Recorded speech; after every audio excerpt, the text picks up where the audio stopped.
Welcome to the other side of Lucy Letby.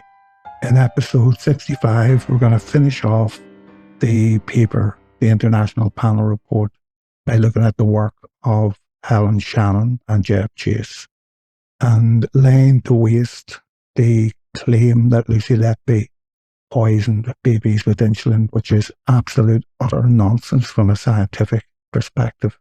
And if we don't respect science, we don't respect justice, we don't respect medicine, and most of all, we don't respect the patients. This type of clinical nonsense would get you sued if you practice that way, and therefore it should not be allowed into a court of law. But before we started, I'd just like to thank everyone who downloaded these podcasts. I don't know how you managed to listen to them. I am an amateur. I have heard a lot of comments about the sound quality, etc. And I've done the best I can to make that listenable. But I don't have a studio. There are dogs barking near me where I live. There's traffic going by, etc. And it is pretty difficult. But I am so grateful to everyone who's downloaded it. The other day I received an email from Podbean that told me I had reached 86,000 downloads, which for me is astonishing, and apparently puts it into the top 1% of new podcasts. So thank you all very much. It is such an important topic and subject. I have tried to keep it as untechnical as possible, but believe me, it is even more technical than I'm sharing with you. And the corruption of the science, so-called pseudoscience really, used in the trial of Lucy Letby is truly shocking. I've made the point before, I think, that when we get in a car and drive the car, we expect the science of the car to work. When we get on a plane, we expect the plane to work. And even when we use a mobile phone, we expect it to work. And it works because the science behind it is correct. Yes, there are occasional failures, but they're usually identifiable and fixable. That is the level that we should expect from all science, that which we are prepared to put our lives at risk by using, not making up stuff that a first-year medical student should be kicked out of college for not knowing. And I'd also like to thank other people and to recommend them to you. Professor Richard Gill, who has already freed a nurse from the clutches of this insanity. Peter Elston, and on YouTube, Jabe, who recently started uploading my podcasts. I'd also recommend that you listen to Mark Mays, Mayes, on YouTube. Mark always cheers me up. He perhaps doesn't look so cheerful himself sometimes, but he is obviously such a warm and caring human being that he always brings a smile to my face. Guy Rowland, Guyrowland, who makes excellent videos on YouTube as well. And of course, John Sweeney and Carl from the UK, that's Carl, who really lets it rip, and many more. And I would also like to thank people who have sent me comments. Unfortunately, being a tech idiot, I'm not able to answer them, or I haven't worked out how to answer them, but I thank you all for your comments and your kindness. And I can tell you that Lucy is in good spirits. Obviously not in the best spirits she can be, but she and her family are very appreciative of everything that people are doing to clear her name, to restore the honour amongst nurses and the nursing profession, and most of all, to bring some sense of closure to these poor parents. The Thirlwell inquiry rumbles on, achieving nothing, because, as usual, we have the wrong people asking the wrong questions. There was a major upload of important documents to the Thirlwell inquiry last week that released a lot of very important information, but they disappeared the following day. Thankfully, people I know downloaded them all before they could be disappeared. But what is that about? Why do they not want people to know that, for example, the nurses that Lucy Letby worked with were fully behind her and didn't believe that she had committed a crime? Those people should have been giving evidence for Lucy Letby. And in a decent, fair society, that's what would have happened. But I would ask people not to lose hope. We've been here before.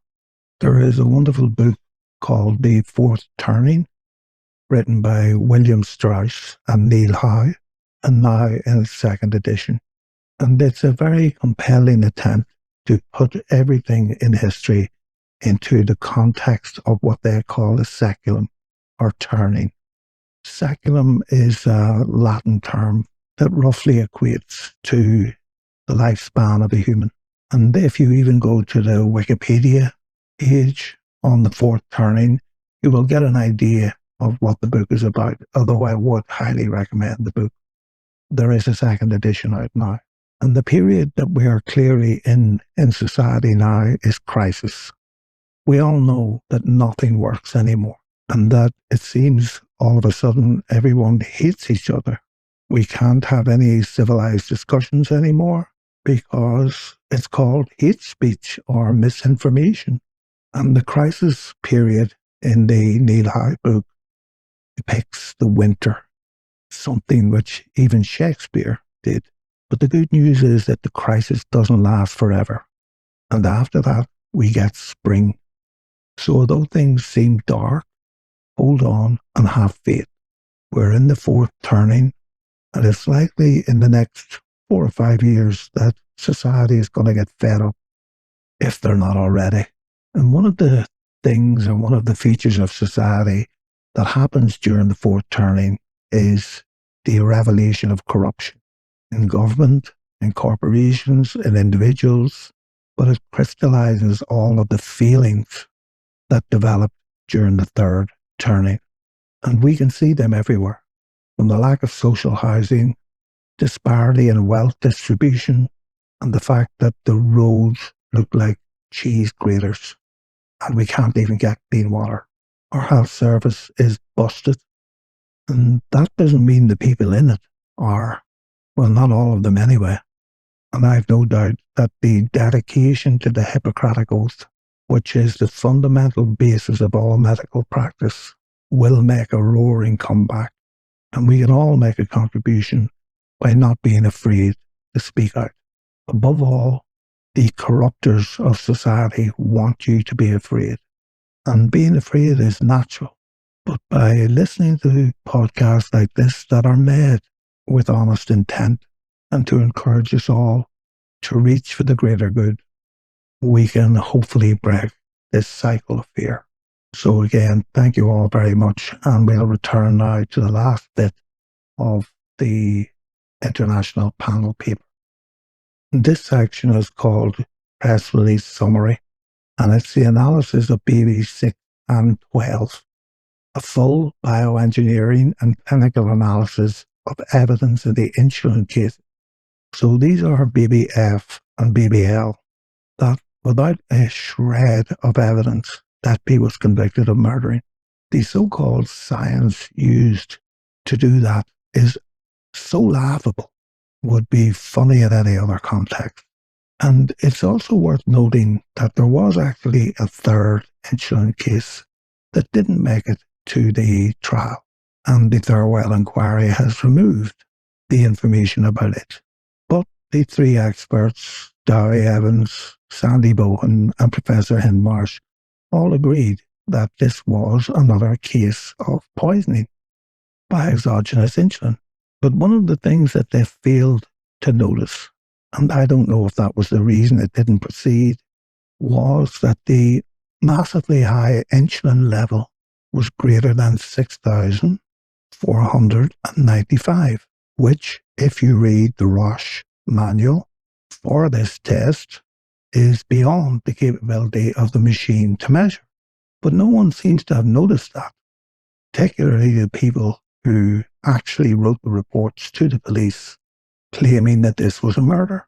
If the reading exceeds the machine's capability of measuring it, the sample is corrupted. It's just as easy as that.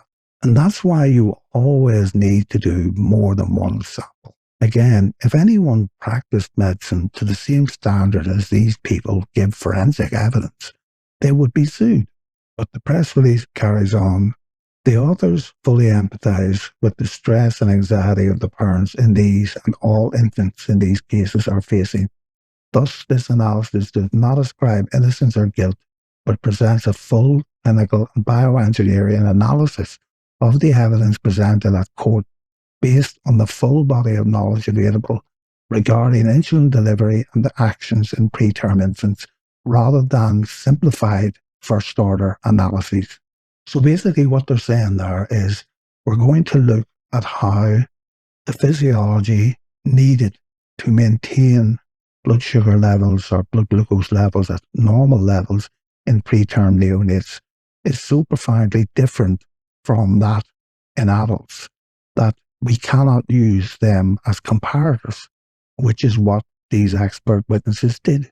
They used an interpretation of the extremely limited data that they had to describe what might happen in an adult human, but would not happen in a preterm infant. The following summary analyzes the evidence against Lucy Letby for babies 6 and 12, that's FNL, the insulin cases, focuses on a detailed analysis of the evidence presented, as well as the full medical records made available. Thus, the release presents only the briefest high-level overview of a full 100-page report with 250 plus supporting references of peer-reviewed scientific publications to support the points below, many of which are published since the trial. And they are not published since the trial because it has anything to do with Lucy Letby. This type of research goes on all the time. There are pompous jerks, self-styled journalists, and I think you know who I'm talking about, who make fallacious claims that new evidence that comes to light, for instance, the Shuley Review in its entirety, is nothing more than a cynical ploy.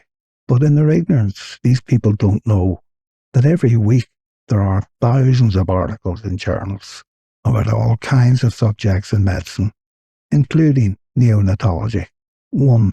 The independent data shows exogenous insulin as the cause is very unlikely. Now, I disagree with some of this stuff, but only to the extent that I wouldn't say unlikely, I would say impossible. But Helen Shannon, the lady that she is, and Jeff Chase are going to let their work do the talking for them. The first point they make is that the C-peptide levels were not suppressed and were typical for this cohort. Now, we have to remember, really basically, that insulin is made up of two proteins that are joined together by a disulfide bond. And in that state, the insulin is not active. When the bond breaks, you get one insulin peptide, that just means a small protein, and the C-peptide. And the C-peptide stands for connecting peptide. And once the C-peptide is free from the insulin peptide then becomes active. And therefore, you get one C-peptide and one insulin released into the body at the same time. But because these two proteins have different ways of exiting the body, for instance, insulin clears much quicker than C-peptide, they're always going to have some kind of relationship. But if anything varies the way in which they are excreted from the body, that relationship is going to be nonlinear. In other words, when you measure it in different babies at different times, you're not going to find the same linear mathematical relationship. Preterm babies are usually insulin resistant as well.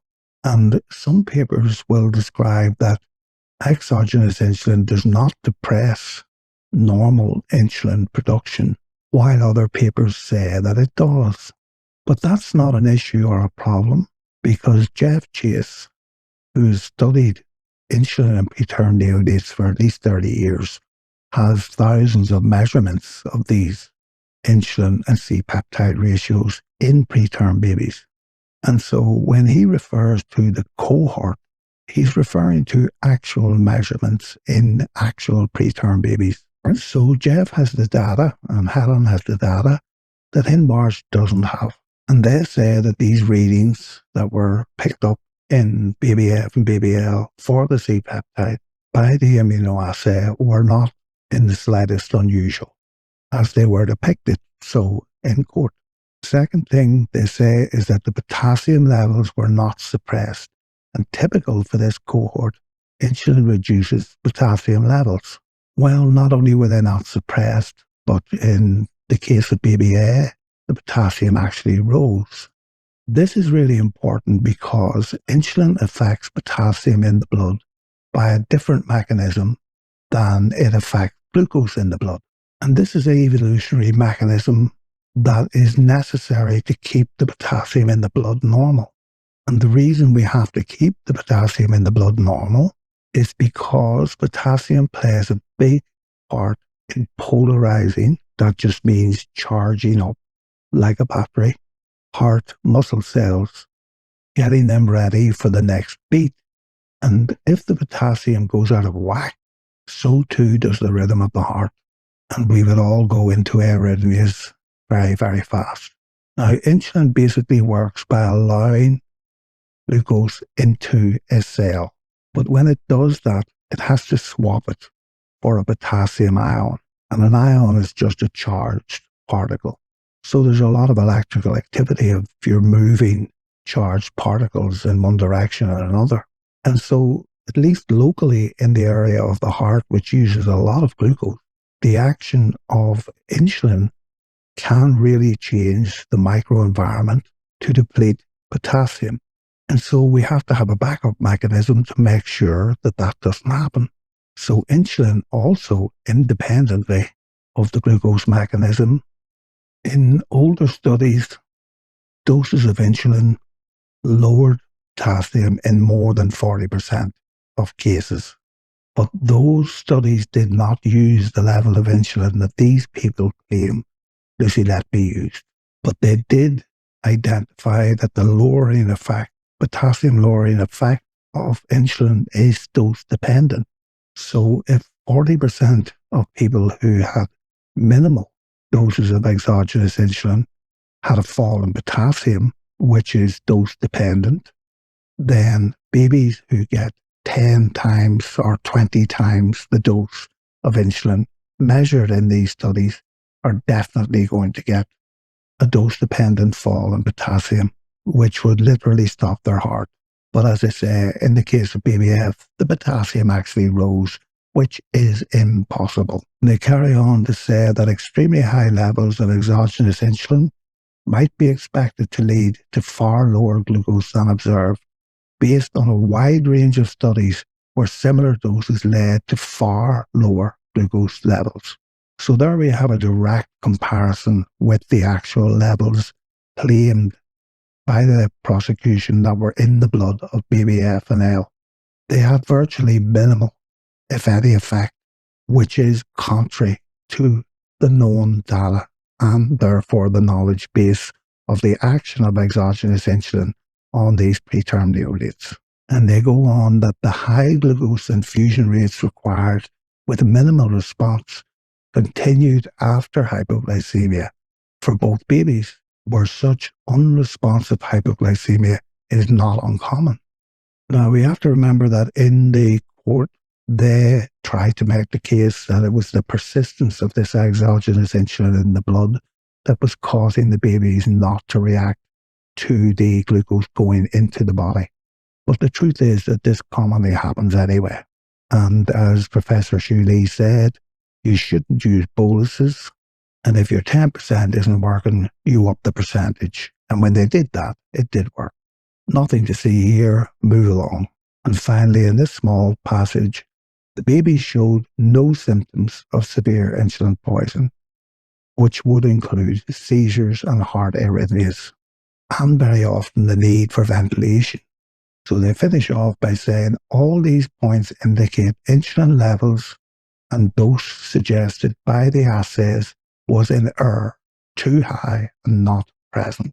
And in section 2, the interpretation of data presented in court is inconsistent with exogenous insulin. Neonatal hypoglycemia is not uncommon, affecting up to 40% or more of some NICU cohorts. Failure to respond to dextrose boluses is also not uncommon in 50% of hypoglycemic infants. In the exogenous insulin hypothesis, far more insulin would have been required than postulated, that's by Hindmarsh, because it sticks to infusion lines and other things, and this is a well-known phenomenon. In fact, Gary Evans gave evidence that no one ever gives exogenous insulin by this method, putting it into a plastic bag, because the plastic just absorbs the insulin, and it doesn't absorb a little bit of it, it absorbs a vast amount of it. Now, I know that Helen has calculated this down to the last nth degree for different materials and durations, but the Hindmarsh calculations are based on the fact that there was no plastic at all, which is like a traffic accident with no car. Insulin C-peptide IC ratios more than 0.2 is presented as normal or not uncommon in preterm infants, as seen in data sets and studies. And this is at least in part due to the fact that the babies have to excrete these proteins and they don't have the physiology to do it. Some of them are going to excrete faster than others. That's going to depend on their levels of hydration, sepsis, and other factors. But the data that we actually have, not the making up stuff, shows us that this is not uncommon.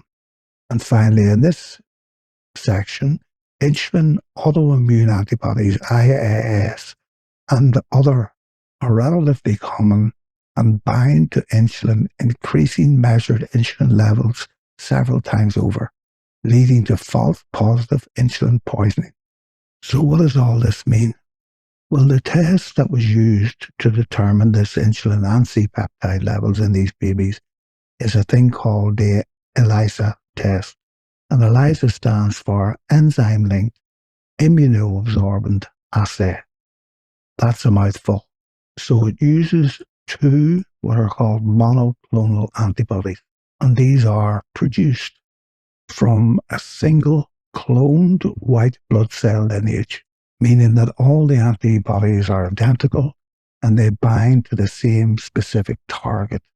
And that target is called an epitope on an antigen. Now, an antigen is anything that's foreign to the body, and the epitope is a short, distinctive component of that protein, which is a string of amino acids. So it's a bit like a handshake that only fits one hand. And in the ELISA test, it comes pre-coded with one of these monoclonal antibodies. And when you expose it to the sample, that's the blood, the monoclonal antibodies can only shake hands with insulin. And so they'll lock the insulin onto the plate. Then the plate is sandwiched with a second layer of antibodies that shake hands with a different part of the insulin. And that locks the insulin in place.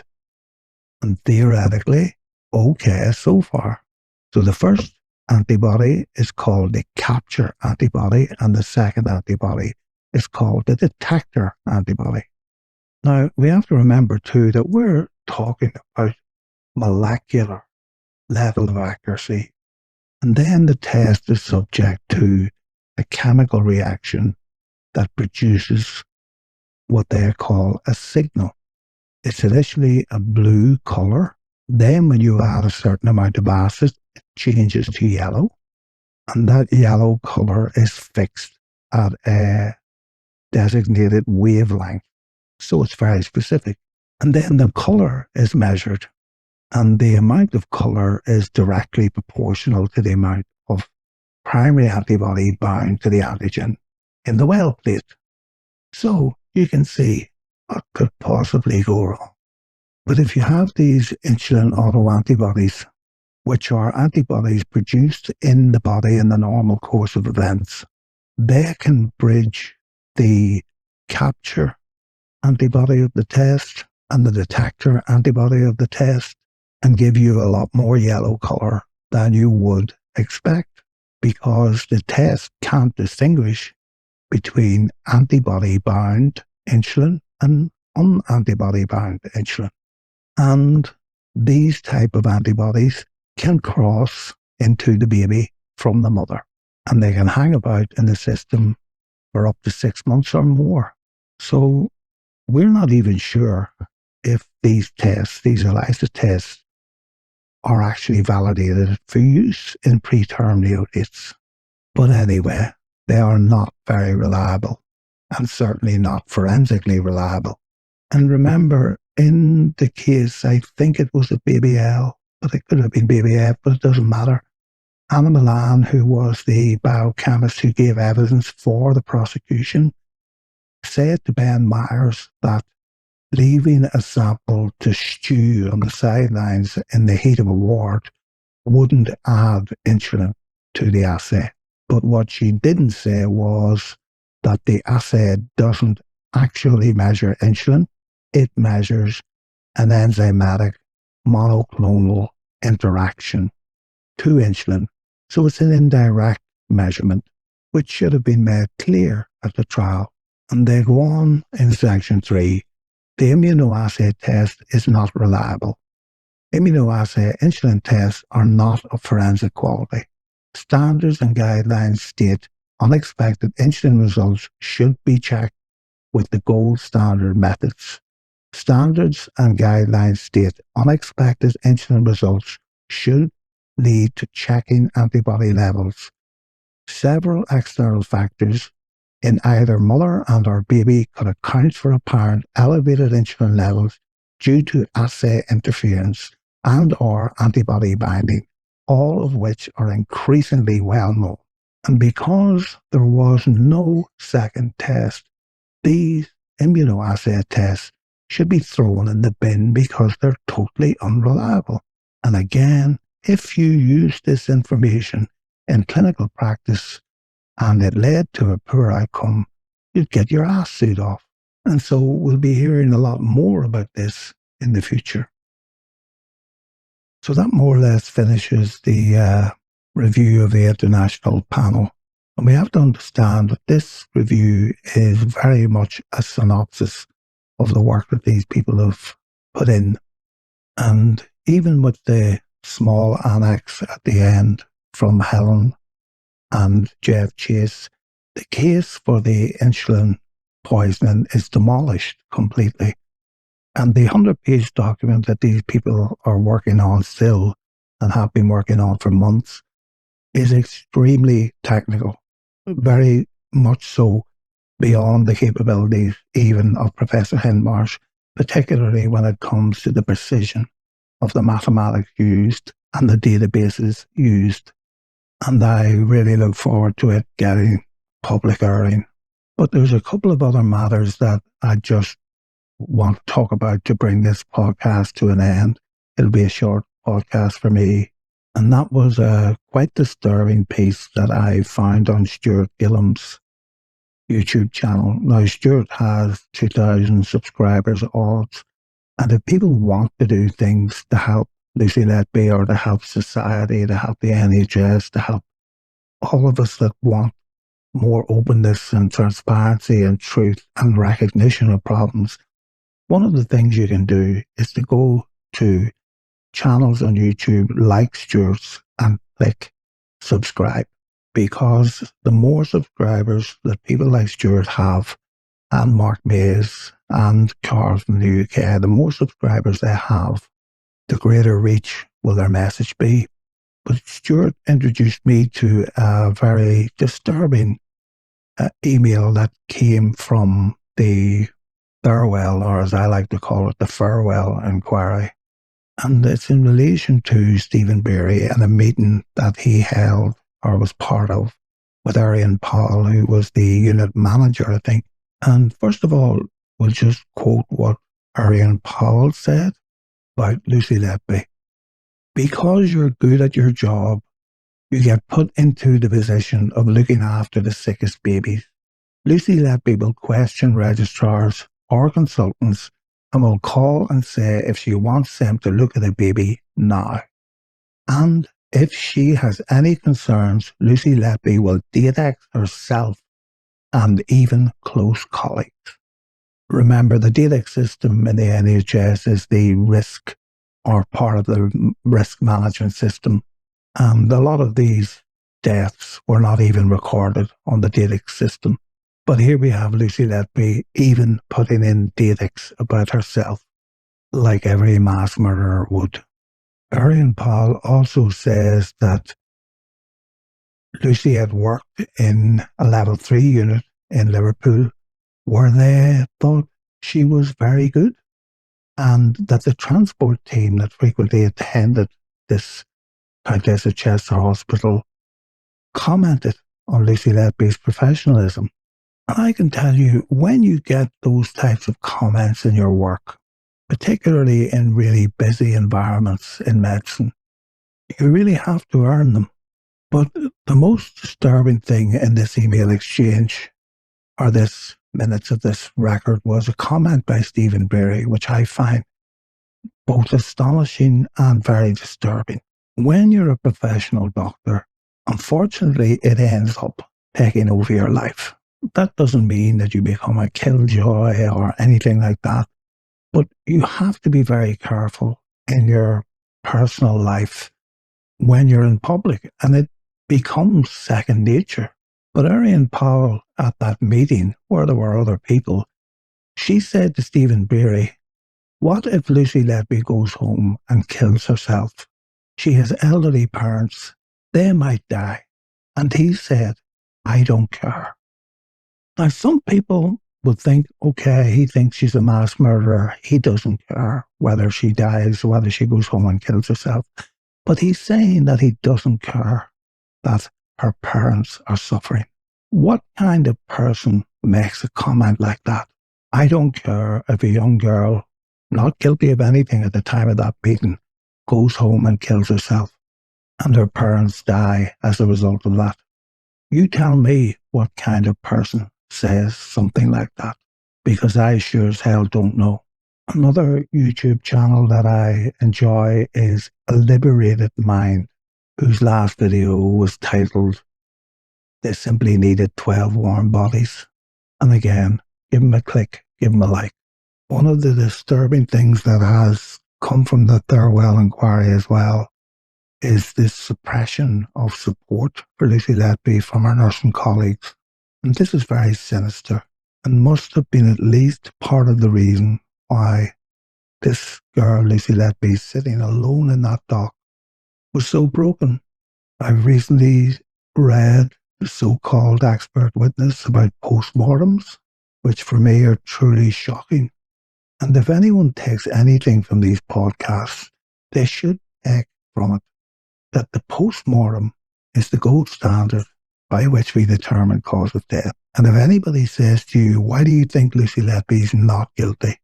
all you have to say to them is that the postmortems all came back showing that death occurred by natural causes. And really, you don't need any more evidence than that. And I can assure you all that Mark MacDonald and many other people are working tirelessly to fix this problem. And we're all looking for an historic turnaround in Letby's fortunes. So we'll leave it here, and I'll see you in the next episode.